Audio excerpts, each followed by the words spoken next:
Today's reminder comes from the book of Hebrews, and specifically Hebrews chapter 10. And what's happened in Hebrews, it's essentially written, if you can think even in the modern terms, of a culture of deconstruction. Here are people who had been part of the church, maybe second generation believers in Italy, and they had been by themselves for probably a little too long. Some were reverting back to the patterns of Judaism and religious practice. Others were mingling in some pagan worship kind of ideals. And the author of Hebrews says, no, you've got it all wrong. You need to recognize the preeminence of Christ, how Jesus is actually better than all that other stuff you've been pursuing. And then we get to this transition in Hebrews chapter 10 from the foundational beliefs and tenets of Christianity to then how you live that thing out. And in chapter 10, verses 19 through 25, it's this great piece of pursuing faith, hope, and love and doing those things in community. But it is that hope that we want to be reminded of today. And in verse 23 of chapter 10 of Hebrews, the writer says, "Let us hold fast the confession of our hope without wavering, for he who has promised is faithful."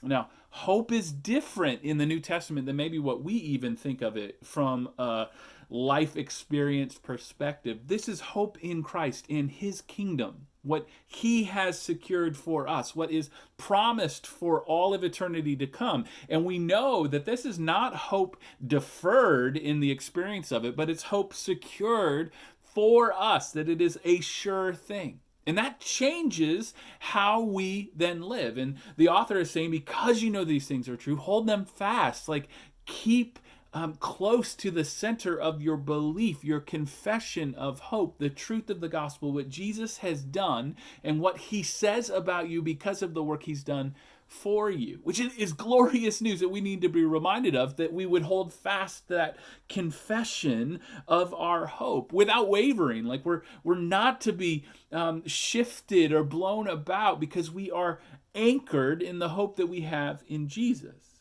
But the piece I want to remind you of today is when he says, "For he who promised is faithful."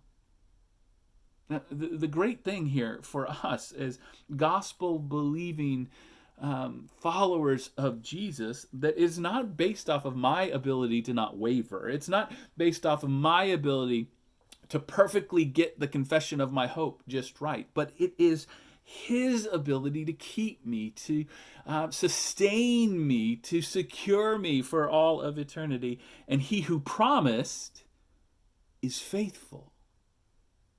He who promised is faithful. Christ is faithful to his word. He is going to keep you. He has redeemed you. He will sanctify you by the work of his Spirit, and he is faithful.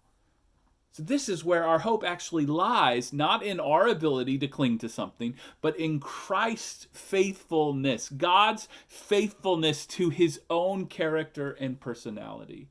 So today you can rest. You can know that you are kept because the one who promised to keep you is actually faithful.